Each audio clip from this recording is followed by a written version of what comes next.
निजी स्कूलों की तानाशाही के खिलाफ सड़कों पर उतरे अभिभावक, जन आंदोलन का बिगुल फूंका। पुराना अस्पताल आजाद चौक के समीप 6 अप्रैल को मुख्य बिंदु बात रखे हैं। मांगी पुस्तकों और अवैध शुल्क वसूली के विरुद्ध हस्ताक्षर अभियान प्रारंभ। अभिभावकों और सामाजिक कार्यकर्ताओं ने प्रशासन से हस्तक्षेप की मांग की। आरबीएसडी संगठन के नेतृत्व में आर पार की लड़ाई का संकल्प।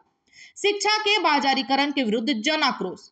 शहर के निजी स्कूलों द्वारा की जा रही मनमानी और अभिभावकों के निरंतर हो रहे आर्थिक शोषण के विरुद्ध आज एक व्यापक जन आंदोलन का आगाज हुआ। आरबीएसडी संगठन के बैनर तले बड़ी संख्या में अभिभावक और सामाजिक कार्यकर्ता पुराने अस्पताल के सामने एकत्र हुए और निजी शिक्षण संस्थानों के तानाशाही रवैये के खिलाफ उग्र विरोध प्रदर्शन किया। आंदोलन के प्रमुख कारक। प्रदर्शनकारियों ने आरोप लगाया कि शिक्षा सेवा का माध्यम न रहकर पूरी तरह से व्यापार बन चुकी है। आंदोलन के दौरान मुख्य रूप से निम्नलिखित मुद्दों को उठाया गया। पुस्तकों का सिंडिकेट। निजी स्कूल अत्यधिक कमीशन के लालच में प्रतिवर्ष पाठ्यक्रम बदलते हैं और अभिभावकों को निर्धारित दुकानों से ही महंगी पुस्तकें खरीदने के लिए विवश करते हैं। अवैध शुल्क वसूली। ट्यूशन फीस के अतिरिक्त कई ऐसे मदों से शुल्क वसूला जा रहा है जिनका कोई तार्किक या कानूनी आधार नहीं है। पारदर्शिता का अभाव। स्कूलों के फीस स्ट्रक्चर में स्पष्टता की कमी है, जिससे मध्यवर्गीय परिवारों पर भारी आर्थिक बोझ पड़ रहा है। हस्ताक्षर अभियान से मिली मजबूती। विशाल बैनर लगाया गया जिसके माध्यम से हस्ताक्षर अभियान की शुरुआत की गई। देखते ही देखते सैकड़ों अभिभावकों ने हस्ताक्षर कर इस मुहिम को अपना समर्थन दिया। प्रदर्शनकारियों के बुलंद नारों और अब आर पार की लड़ाई के संकल्प ने प्रशासन की नींद उड़ा दी है। संगठन के नेताओं ने स्पष्ट शब्दों में प्रशासन को चेतावनी दी है कि यदि निजी स्कूलों की मनमानी पर अविलंब लगाम नहीं कसी गई तो यह आंदोलन आने वाले दिनों में और अधिक उग्र रूप धारण करेगा। उनकी मुख्य मांगे है निजी स्कूलों के फीस स्ट्रक्चर की उच्च स्तरीय जांच हो, पुस्तकों की कीमतों पर नियंत्रण सुनिश्चित किया जाए, अभिभावकों को किसी भी विशेष दुकान से सामग्री खरीदने के लिए बाध्य करने वाले स्कूलों पर दंडात्मक कार्यवाही की जाए। आज का यह प्रदर्शन इस बात का स्पष्ट संकेत है कि अभिभावकों का धैर्य अब जवाब दे चुका है। शहर के अन्य सामाजिक वर्गों के जुड़ाव से इस आंदोलन ने एक बड़े जन आंदोलन का रूप ले लिया है, जिसमें निजी स्कूलों और जिला प्रशासन पर दबाव बढ़ना तय माना जा रहा है। ये जो जन आंदोलन जो कर रहे हैं, बहुत सारे मिडिल क्लास के फैमिली, गरीब परिवार के लोगों हमारे संगठन से हमें से आके मिलकर बोले कि री एडमिशन लिया जा रहा है और इस री एडमिशन के नाम पे अनाप शनाप पैसा लिया जा रहा है। किताबों में दाम बढ़ोतरी कर रही है, आपका ड्रेस प्रत्येक वर्ष चेंज किया जा रहा है और मनमानी पैसा लिया जा रहा है। इसीलिए मैं निजी विद्यालय जो खुले हैं उन्हीं के खिलाफ आज हम लोग हस्ताक्षर अभियान चला रहे हैं। इसी के माध्यम से मैं उपायुक्त महोदय जी को भी इससे पहले विगत में एक आवेदन दिया था।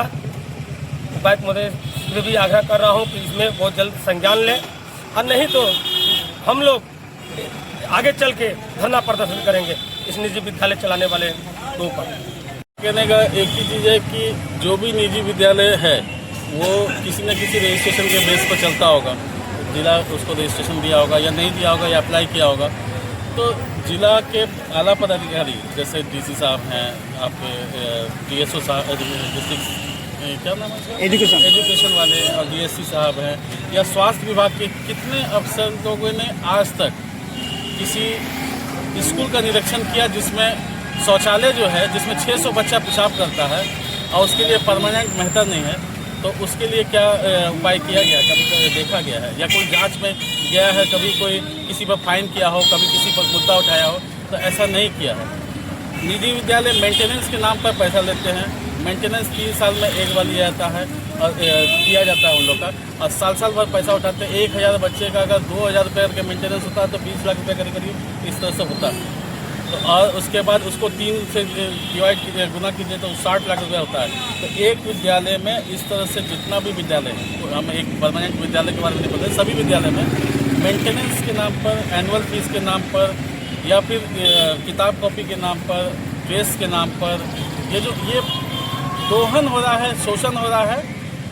एक गार्जियन का, जो पाकुड़ के लोकल गार्जियन है, उनका शोषण हो रहा है और इस शोषण के खिलाफ रामबाग वाले सब अभी इस मुद्दे को उठाए हैं। बहुत अच्छा मुद्दा है, पाकुड़ का लोकल मुद्दा है और इसमें अच्छी से डीसी साहब को इनिशिएटिव लेना चाहिए। बोले भी हैं शायद कि इस पर नहीं कोई ये नहीं होना चाहिए। तो पिछले बार कोविड के समय भी सब पैसा ले लिया, सब कुछ कर लिया, सब पैसा देना ही पड़ा सभी को, कोई भी ऐसा छोड़ा नहीं। मगर क्या है ना कि जब हम लोग पैसा दे रहे हैं तो उसका मूल्यांकन करना चाहिए कि हाँ भाई हम लोग को काम सही मिलना चाहिए। बच्चे लेकर स्वास्थ्य को लेके टॉयलेट है वगैरह वगैरह चीज़ है, सबको ठीक से रखना चाहिए। अब दूसरी बात है कि कभी आप लोग सोचे होंगे, देखे होंगे कि लोग किताब कॉपी के नाम से पैसा उगाई होता है। तो ये पब्लिकेशन उसको तय करना चाहिए, स्कूल प्रशासन और जिला प्रशासन को बैठ के तय करना चाहिए कि डीएससी अपने कमरे में करते क्या है। बहुत सारा विद्यालय तो आज के डेट में सरकारी विद्यालय के साथ इसके भी लेके बैठ जाए कि भाई एनसीईआरटी का किताब चलाना या इसका पब्लिकेशन का किताब चलाना, आपका जो किताब किस हिसाब से आप लोग चला रहे हैं ये बताइए। सभी स्कूल से पूछे आप लोग किस हिसाब से चला रहे हैं, उसके हिसाब से बनाइए उसको हिसाब किताब करके। तो ये जिला प्रशासन में डीएससी साहब को 70,000 90,000 रुपये महीना मिलता होगा या उसके नीचे 20 कर्मचारी होंगे उनको भी मिलता होगा। तो सरकार इसी सब से चीज़ लेना रखी है। प्राइवेट स्कूल भी रखा गया मान लीजिए तो उसको बॉन्ड करना पड़ेगा। आप देखे होंगे कि कभी कभी एक बच्चा जो नहीं एक्सपायर कर गया था कल का, स्कूल बस स्पीड में चलती है, क्यों चलती है? उसको बेचारे को 2 बार भाड़ा लेना पड़ता है, मतलब जाना पड़ता है बच्चे को लेने के लिए, फिर बच्चे को लेके आता है, फिर छोड़ता है, फिर वापस भागता है, फिर दूसरा शिफ्ट का बच्चा को लेने के लिए। तो जबकि हम लोग तो पैसा देते ही हैं बस का, बच्चों के बस के लिए पैसा देते हैं। मगर गार्जियन स्पीड लिमिट पर, इस पर हम पिछली बार भी बोले थे कि स्पीड लिमिट पर कंट्रोल रखना चाहिए और बड़ा बड़ा ये लिखना चाहिए, रफ ड्राइविंग होने पर स्कूल प्रशासन को फ़ोन करें। बड़ा बड़ा बोर्ड होता है सभी बस में, वो लगाना चाहिए। तो जिला प्रशासन और DTO ये सब का काम है। तो जिला प्रशासन को थोड़ा सजग होकर काम करना चाहिए। जिससे आप कितना सुंदर VIP रोड बना दिए और भी बहुत सा अच्छा इनिशिएटिव काम कर रहे हैं। तो हमारा कहने का मतलब है कि जब कर रहे तो थोड़ा सा स्वास्थ्य शिक्षा विभाग के ऊपर थोड़ा ध्यान देकर उस पर कड़ी कार्रवाई। सबसे पहले निजी विद्यालय की जो मनमानी है, रीएडमिशन उसका नाम बदल के जब रीएडमिशन पे रोक लगा गया सरकार, जिला के तो डीसी साहब उन्होंने आदेश भी किया कि रीएडमिशन नहीं होगा, उन्होंने नाम बदल कर ट्यूशन फीस कर दिया गया। अब एक बात बताइए, ट्यूशन फीस अगर एक साथ आप उतना ले रहे हैं, हर महीने का फीस जो फीस ले रहे हैं वो कौन सा फीस है? तो ये जो मनमानी है, नाम बदल बदल के आखिर वही पैसा वसूलना है, इस पर जो है हम सभी जितने भी नागरिक हैं, यहाँ के जिम्मेवार नागरिक हैं, इसके खिलाफ में एक जन आंदोलन खड़ा करना पड़ेगा। नहीं तो निजी स्कूल की मनमानी कभी नहीं रुकेगी।